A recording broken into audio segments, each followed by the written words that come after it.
안녕하세요, 이성원입니다. 예전에 이런 질문을 받은 적이 있습니다. UPLC 시스템에서 HPLC 컬럼을 장착을 해서 사용해서 분석을 했습니다. 그래서 똑같은 HPLC용 컬럼을 다시 HPLC 시스템에서 시험을 했는데 크로마토그램이 다르게 나오더래요.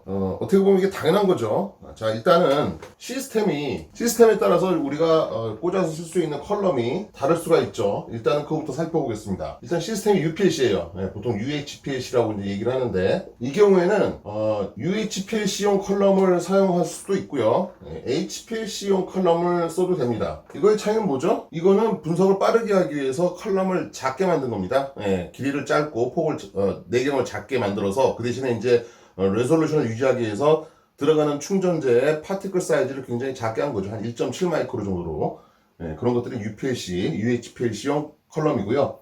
일반 HPLC용 컬럼은 여러분들이 잘 아시는 그런 컬럼들이죠. 시스템이 UHPLC 혹은 UPLC라고 하더라도 여기에는 둘 다 컬럼을 사용할 수가 있다라는 얘기죠. 그런데 시스템이 HPLC예요. 이럴 때는 UHPLC용 컬럼을 쓸 수가 없습니다. 컬럼 압력을 못 견뎌요. 그렇기 때문에 보통 이제 HPLC용 컬럼을 쓰게 되는 것이죠. 그런데 문제는 우리가 이 시스템에서 HPLC용 컬럼을 사용을 해서 분석을 한 다음에 똑같은 컬럼을 똑같은 조건에서 HPLC 시스템에서 사용을 했을 때 크로마토그램이 다르게 나올 수도 있다는 얘기죠. 보통 아이소크리틱 같은 경우에는 약간의 그 리텐션 타임의 차이만 있을 뿐이지 나머지 크로마토그램 뭐 RRT라든지 패턴이라든지 아니면은 피크의 순서라든지 하는 것들은 변하지 않습니다. 반면에 그레디언트를 걸어주는 경우에는 그 차이가 좀 더 심하게 날 수가 있어요. 자, 그 이유는 왜 그러냐면은 보통 시스템마다 컬럼에서 차지하는 볼륨 이외에 나머지 보통 시스템 볼륨이라고 얘기를 하죠. 그래서 시스템 볼륨이 각각 다르기 때문입니다. 그래서 이번 시간에는 시스템 볼륨 중에서 특히 그레디언트 일루션 조건에서 큰 차이를 만들어내는 원인인 듀얼 볼륨에 대해서 알아보고요. 듀얼 볼륨에 따른 그런 차이를 우리가 줄이기 위해서는 어떤 식으로 우리가 고정을 해줄 수가 있는지 그럴 수가 있죠. 왜냐하면은 보통 시험법을 이전을 하는 경우 그런 경우에는 시험법을 만들어 놓고 시험법만 어디다 보내줬어요. 그러면 거기서 쓰는 HPLC 시스템과 우리가 사용하는 HPLC 시스템이 서로 제조소가 다르고 모델이 다른 경우에는 시스템 볼륨, 듀얼 볼륨 같은 것들이 다를 수가 있죠. 그래서 그런 경우에는 똑같은 시험법을 사용해서 분석을 하더라도 다른 결과가 나올 수가 있다는 겁니다. 그래서 그런 것들을 우리가 보정을 해주기 위해서는 어떤 식으로 우리가 할 수가 있는지 해결을 어떻게 할 수 있는지를 이번 시간에 알아보도록 하겠습니다. 자, 듀얼 볼륨이라고 하는 것은요, 보통 VD라고 나타내고요. Volume from formation of gradient to the column 이렇게 되어 있죠. 무슨 얘기냐면 그레디언트가 생성되는 부분에서부터 컬럼까지의 시스템 볼륨을 얘기를 하는 겁니다. 자, 그럼 예를 들어서 지금 여기에 믹서가 있고요. 그러면은 지금 A하고 B라고 했을 때, 자, 이 동상 A와 B가 지금 어떻게 돼요? 펌프에 의해서 쭉 이제 밀리죠. 밀려가지고 지금 믹서에서 여기 M이라고 써 있는 게 믹서입니다. 믹서에서 혼합이 돼서 그레디언트 조건이 만들어지는 거죠. 형성이 되는 겁니다. 그리고 시간에 따라서 이제 그 농도가 계속 달라지는 것이죠. 자, 그럼 예를 들어서 A고 B고 처음에 초기 조건이 B가 10%였다. 그 다음에 A가 90%였다. 이 펌프에서는 지금 9만큼 밀어주고요. 이 펌프에서는 1만큼 밀어줄 겁니다. 펌프의 세기에 따라서 이동상의 조성이 달라진다고 정해진다고 보시면 되고요. 그 다음에 여기서는 이제 섞인 다음에 이동상이 이동을 하겠죠. 컬럼까지 이동할 때. 그러면 여기서부터 인젝터에서도 마찬가지로 평소에는 지금 인젝션 하기 전에는 이동상이 이런 식으로 흐르다가 인젝션을 하면은 그때는 이제 이 샘플 루프 안으로 들어가겠죠. 이런 식으로 이제 들어갑니다. 일부가 이렇게 들어가고 그 다음에 이제 인젝션을 하는 순간 어떻게 돼요? 이동상이 이런 식으로 흐르지 않고 이렇게 갔다가 이런 식으로 흘러가지고 가게 되겠죠. 자, 그러면은 지금 보면 이제 이런 시스템 같은 경우에는 우리가 그 듀얼 볼륨을 어디서부터 어디까지 하냐면은 믹서에서부터 컬럼 앞단까지 여기가 바로 듀얼 볼륨이라고 볼 수가 있는 겁니다. 보통 이제 이런 식으로 되어 있는 것들을 우리가 이제 뭐 하이 프레셔 믹싱 혹은 뭐 하이 프레셔 펌프 혹은 뭐 펌프가 두 개라서 바이너리 펌프 뭐 이런 식으로 이제 얘기를 하고요. 자, 그 다음에 또 하나의 펌프 시스템 같은 경우는 이제 이런 게 있죠. 로우 프레셔 펌프 혹은 이제 쿼터너리 펌프라고 얘기를 하는데 쿼터너리라고 해가지고 펌프가 4개가 아니라 이때 펌프가 하나예요. 여기서는 이제 그 이동상을 뭐 예를 들어서 A, B, C가 있다. 그러면은 A, B, C를 어떻게 섞어주냐면 여기서는 펌프에서 밀어주는 정도를 서로 다르게 해가지고 섞어줬어요. 그래서 조성을 조절했다 그러면 여기서는 조성을 어떻게 조절을 해주냐면 이게 밸브입니다. 그래서 밸브를 열어주는 정도를 서로 다르게 해가지고 조절해준다라고 생각하시면 되겠습니다. 그래서 여기가 바로 이제 솔레노이드 밸브고요. 밸브를 뭐 9만큼 열어주느냐 1만큼 열어주느냐 거기에 따라서 섞이는 조성이 달라지겠죠. 자, 그 다음에 이제 믹서가 어떻게 돼요? 요 바로 뒤에 이제 믹서가 있습니다. 그 다음에 펌프가 여기 있는 거죠. 그래서 펌프에서 계속해서 당겨주고요. 여기도 마찬가지로 똑같이 이제 인젝터가 있고 컬럼이 있습니다. 그러면 로 프레셔 믹싱의 경우에는 이제 듀얼 볼륨 어디서부터 어디까지냐면 이제 믹서부터 컬럼까지 이렇게 되겠죠. 자, 첫 고시얘기로 지금 일반적인 HPLC 시스템이라고 하더라도 지금 보면은 하이 프레셔 펌프냐 로 프레셔 펌프냐에 따라서 듀얼 볼륨이 서로 차이가 날 수가 있다는 겁니다. 그리고 UPLC하고 HPLC는 아주 많이 차이가 납니다. 왜냐하면 UPLC 같은 경우는 사용하는 컬럼의 볼륨이 작기 때문에 나머지 시스템의 볼륨도 굉장히 작게 하려고 많이들 노력을 하죠. 그러다 보니까 일반 HPLC보다 UPLC의 듀얼 볼륨이나 시스템 볼륨 같은 것들이 굉장히 작게 되는 것이죠. 자, 그럼 듀얼 볼륨이 서로 차이가 난다라고 하면은 같은 시험 조건에서 어떻게 차이가 나는지를 한번 보시겠습니다. 이 그림은 HPLC 시스템의 종류만 차이가 나고 나머지 분석 조건이나 컬럼은 동일한 두 개의 결과를 지금 표시를 한 겁니다. 그레디언트 조건이 유기용매 10에서 40%까지 15분 동안 올리는 걸로 되어 있습니다. 다시 말해서 아이소크레틱 홀딩이 없는 거죠. 아이소크레틱 홀딩이라는 건 뭐냐면은 바로 그레디언트가 시작이 되지 않고 앞쪽에서 아이소크레틱 조건으로 일정 시간 흘리는 걸 말하는 거죠. 그러면 여기서는 아이소크레틱 홀딩이라고 하는 세팅을 하지 않았어요. 그럼에도 불구하고 마치 아이소크레틱처럼 이런 식으로 지금 이 빨간 선은 유기용매 농도를 실제로 나타낸 겁니다. 자, 그러면은 처음부터는 올라가야 되는데 인젝션 하자마자 바로 유기용매 농도가 올라가야 되는데 그렇지 않고 어느 정도 지금 홀딩 타임이 지금 이제 이렇게 만들어진 걸 볼 수가 있습니다. 그리고 요만큼의 아이소크레틱 홀딩을 우리가 이제 보통 뭐라고 그러냐면은 듀얼 타임이라고 얘기를 하죠. 듀얼 타임과 듀얼 볼륨은 어떤 관계가 있냐면은 듀얼 볼륨이라고 하는 것은 듀얼 타임에다가 플로우 레이트를 곱한 겁니다. 지금 현재 플로우 레이트는 분당 1ml니까 여기서의 듀얼 볼륨은 1ml이 되는 거고요. 여기서의 듀얼 볼륨은 3ml이 되는 거죠. 자, 그러면은 아이소크레틱으로 세팅을 하지 않았음에도 불구하고 지금 아이소크레틱 조건으로 1분, 아이소크레틱 조건으로 좀 3분이 달라지는 그런 결과를 좀 볼 수가 있는데 보통 그렇게 되면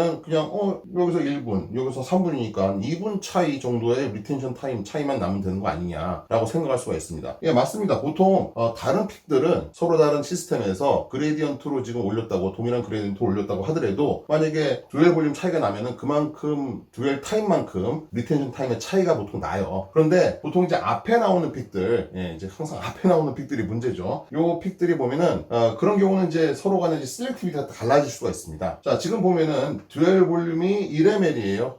이런 경우는 시작하자마자 얼마 안 돼서 바로 그레디언트가 시작이 되는 겁니다. 다시 말해서 컬럼이 이렇게 있으면요. 이 경우는 지금 첫 번째 픽과 두 번째 픽이 처음에는 아이소크레틱 조건으로 1분이 흘린 상태에서 그러면 그 상태에서도 어떻게 됩니까? 둘이 움직이겠죠. 어느 정도 움직입니다. 움직이더라도 뭐 컬럼 한 앞단까지만 이렇게 움직일 거예요. 그러다가 어느 순간 되면 이제 그레디언트가 시작이 되면서 두 물질의 K 값의 감소율의 차이에 따라서 가속도가 달라진다고 그랬죠. 그래서 이만큼의 거리를 가속도 차이에 따라서 충분히 분리가 되면서 나올 수가 있습니다. 그런데 이 경우에는 지금 보면은 컬럼이 있으면은 이 두 개의 물질이 3분이나 아이소크레틱 조건에서 지금 컬럼을 움직이더라는 겁니다. 그래서 만약에 뭐 이쯤에 왔어요. 뭐 살짝 분리가 좀 뭐 될 수도 있겠죠.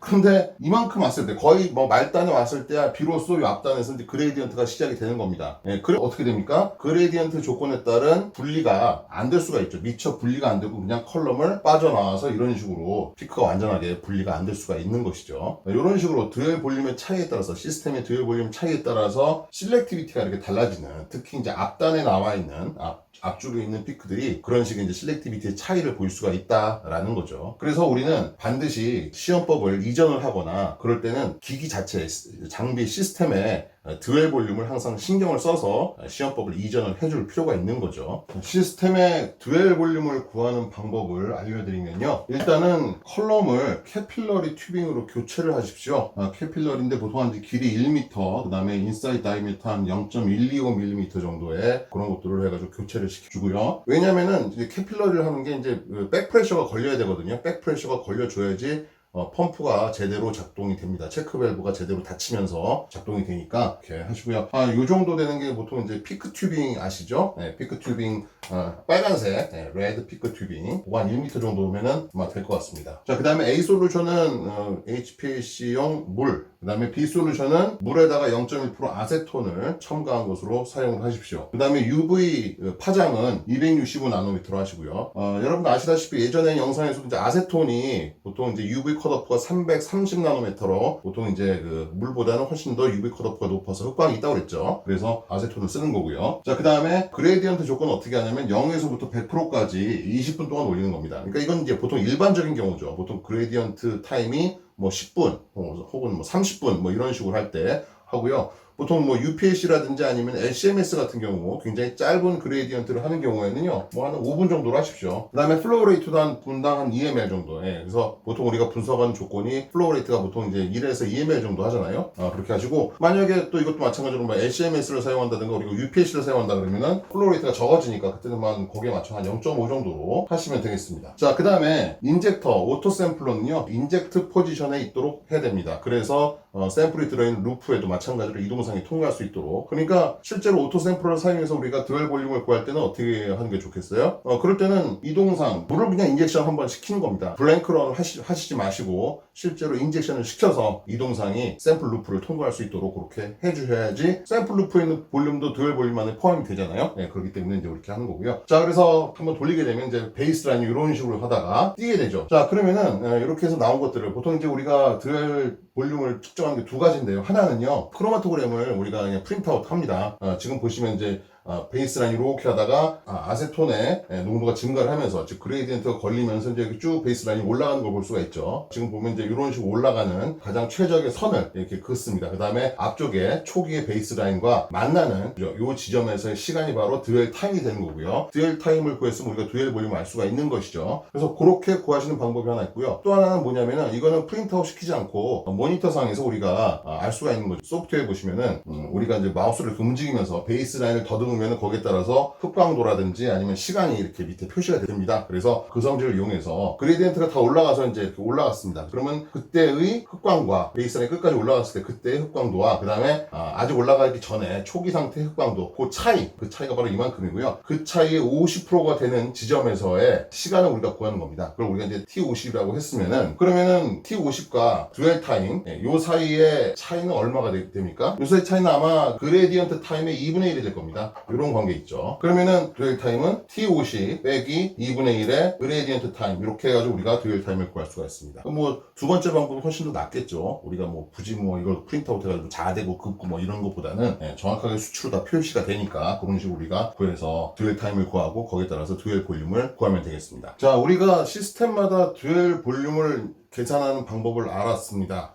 물론 전처럼 아까처럼 듀얼 볼륨을 계산할 수도 있고요. 아니면 가장 쉬운 방법은 뭐겠습니까? HPLC 제조사에다가 연락을 해서 물어볼 수도 있는 거고요. 아니면은 HPLC 그 시스템 매뉴얼에도 혹시 나와 있을 수가 있습니다. 뭐 저는 아직 확인해 본 적은 없는데요. 아무래도 뭐 그런 식으로 해서 구할 수도 있겠죠. 자, 그러면은 시스템마다 이제 우리가 듀얼 볼륨을 알았어요. 그러면 이제 그걸 우리가 어떤 식으로 써야 되는지를 알아야 되겠죠. 우리가 듀얼 볼륨을 구하는 거는 시스템이 달라질 때마다 특히 그레이디언트 조건에서는 다른 결과가 나올 수도 있다라는 거죠. 그래서 그런 것들을 우리가 보정하기 위해서 듀얼 볼륨, 듀얼 타임을 구하는 겁니다. 아이소크레틱 조건에서는요, 리텐션 타임의 차이가 좀 날지언정 뭐 어떤 셀렉티비티의 차이라든지 하는 것들은 거의 일어나지 않습니다. 그런데 그레이디언트에서 그런 일들이 이제 종종 발생을 하고 그런 것들이 이제 어떻게 보면 이제 뭐 실험실 간 정밀성 같은 거에 굉장히 영향을 미칠 수가 있다는 거죠. 자, 그러면은 듀얼 볼륨을 우리가 이제 보정하는 방법에 대해서 한번 알아보겠습니다. 아까 듀얼 볼륨이 1ml인 경우와 3ml인 경우 두 가지를 말씀을 드렸어요. 그리고 우리가 굳이 뭐 어떤 장치가 어떤 시스템이 더 좋다라고 우리가 말을 한다면 어디가 더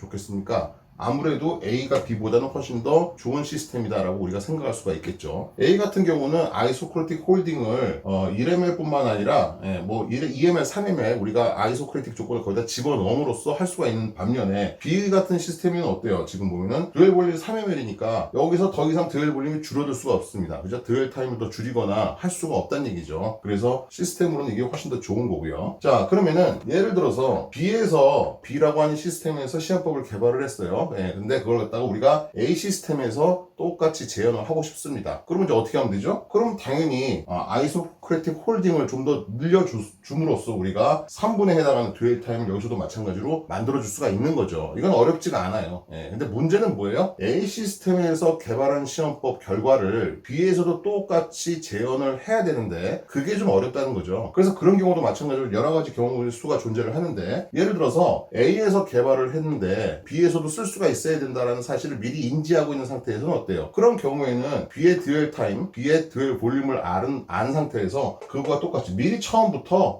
여기다가 아이소크레틱 홀딩을 2분을 더 넣어주는 겁니다. 그러면은 어떻게 돼요? 그러면 이제 똑같이 우리가 할 수가 있는데, 만약에 그런 사실을 모르고 그냥 여기서 아무 생각 없이 그냥 시험법을 개발을 해가지고 처음 앞쪽에 두 개의 피크가 잘 분리가 됐습니다. 그 다음에 그 시험법을 그대로 그냥 다른 기관이나 뭐 다른 실험실에다가 이제 이전을 했는데, 거기서는 듀얼 볼륨이 이거보다 더 길어요. 그래서 거기서는 앞에 나온 픽 두 개가 분리가 안 됐어요. 자, 그러면 어떻게 할까요? 자, 그런 경우는 이제 우리가 두 가지를 생각할 수가 있는데, 하나는요, HPLC 시스템에 보면은 그레디언트를 시작을 한 다음에 인젝션을 하는, 그러니까 보통 어떻게 되냐면 인젝션 시그널이 들어간과 동시에 그레디언트와 그다음에 인젝션이 동시에 시작이 됩니다. 그죠? 그런데 어떤 기기 시스템 같은 경우, 그러니까 제가 본 거는 이제 워터스 HPLC 같은 경우는 이제 그런 기능이 있어요. 그래서 인젝션을 딱 시그널을 보내잖아요. 그럼 일단 그레디언트부터 시작을 합니다. 그러니까 인젝션 아직 안 일어나고 일단은 그레디언트부터 일단 시작을 하고, 그 다음에 일정 시간이 지난 다음에 비로소 인젝션이 시작되는 거죠. 그러면은 어때요? 듀얼 볼륨이 크다고 하더라도 우리가 듀얼 볼륨이 적은 거와 똑같은 그런 결과를 얻을 수가 있는 거죠. 그죠? 예를 들어서 여기도 마찬가지로 뭐 시작을 하고